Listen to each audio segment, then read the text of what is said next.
صحبه ومن والاه. Assalamu alaikum wa rahmatullahi wa barakatuh. All right, and we're continuing in this chapter, in this book, The Ideal Muslim, on the chapter of the ideal Muslim and his community. And over the last few sessions, we've been talking about the evils of the tongue and how spreading gossip is forbidden, backbiting, slander, and foul language. That has been the focus of the past few sessions. And here, continuing in that theme of statements of the tongue, the Shaykh, he talks about qawl az-zur, false testification or false testimony. And he mentions the verses in the Quran where Allah subhanahu wa ta'ala, he says, وَاجْتَنِبُوا قَوْلَ الزُّورِ, that you should turn away from a word that is false, a false testimony. And then he talks about the hadith of the Prophet sallallahu alaihi wasallam, in which he says, "Shall I not tell you of the most serious of major sins?" The most serious of major sins. And he said, the companion said, "Of course, Ya Rasulullah." And he said, "Associating anything with Allah and disobeying your parents." And then he said, and then the companion said he was reclining when he said that. He was reclining. And then he sat up, and then he started saying, he says, and false testimony, and false testimony, and false testimony. And he kept on repeating it until the companion said, "We wish that he would stop." Like he had said it enough times.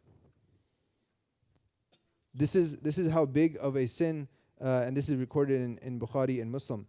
And this false testimony, you can think about in a lot of different ways and scenarios where you can think about where this would be done. Any ideas where false testimony might play a role in our daily lives? Yes, brother. Marital issues, marital disagreements. Yeah, and this is where first of all a lot of miscommunication happens, and that actually gets to the next point the Shaykh talks about, which is avoiding suspicion. But especially, I think, I don't know if this is what the brother means, but when I was thinking about where this commonly occurs is in divorces, right? So when there's a divorce that happens or is happening, you say, well, the woman might say, well, I'm not going to get that much from this divorce, but I'm going to make up a lie to take this person to court and get more money or get this or that and things like that. And this is something, that is...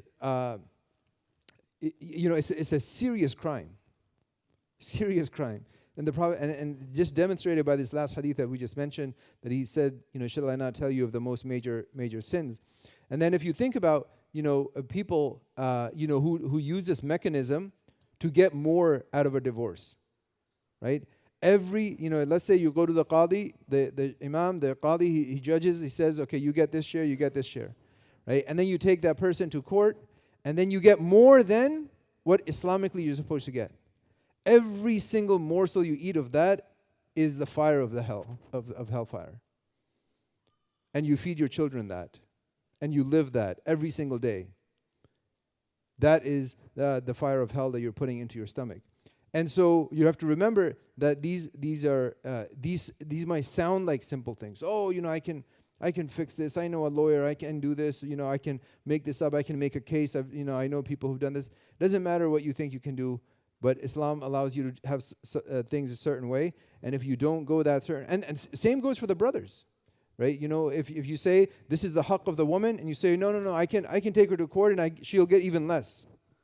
She'll get even less. You're going to take her haqq. Right? And then you're going to stand before Allah subhanahu wa ta'ala. So, in the end, this is not something that, this is something just incredibly serious and something that we should certainly be very, very far away from, of the major sins that the Prophet sallallahu alaihi wasallam told us about. May Allah protect us. The second point he makes in this section, he says he avoids suspicion. Right? The ideal Muslim, he avoids suspicion because he says another attribute of a true Muslim is that he does not think badly of people or allow his imagination to run wild making accusations against innocent people. You probably heard, like you see somebody you encounter and you say, oh, he said this, I know why he said it. Or he did this, I know why he did it. I know why he did it. He was just doing that to, to fool me, or he was doing that to hide this problem or that problem. You have no idea. You have no idea. You're just making that up. Right? And this kind of suspicion, the Prophet ﷺ, he says, إِيَّاكُمْ وَالظَّنِّ فَإِنَّ الظَّنِّ أَكْذَبُ الْحَدِيثِ. He says, dhann, this kind of doubt and suspicion, is the most false of speeches. The most false. Because you just make it up. Right? Think about it. You're like, oh, why, somebody does something. You have no idea why they did it. But you're like, oh, I know his intentions. Really? Really? You know their intentions? Really? You know their intentions? Oh, no, I know this, bro. I know he's like that. Right? I know he's like that. Right? And this is like we're justifying, oh, I know why he did that. And so you can't accuse people, and we use, and the shaitan will come to you with the most creative of things, of like, oh, the scheme of, this person was doing this to this person and that person and this thing, and you're like, oh, in your mind it all makes sense. Right? And so and then you start believing that. And so he says, it is not the attitude of a Muslim, nor is it his business to uncover people's secrets. It is not his business to uncover people's secrets, to expose their private affairs, or to slander them. And so this is another thing that is very serious about having doubts, about having suspicion. And sometimes this goes to a point where people start to have suspicion about their spouses, right? About their family members. And so they feel like, the next point, which the Shaykh he talks about, do not spy on people, right? Yeah, I'm gonna tap her phone, or I'm gonna tap her car, or I'm gonna use this device to track what he's doing or where she's going. These kinds of things, right? I mean, if your marriage comes to a point where you have to do these kinds of things, it's a problem. So you've missed the boat. Because if you're having this kind of degree of trust issues, then you need to go back, and you need a lot of help in the foundations of that relationship. So he says that he does not speak except with knowledge. So you don't just make up things. I know why he's doing that. I know why she's doing that. He says he does not speak except with knowledge, and he does not form judgments except with certainty.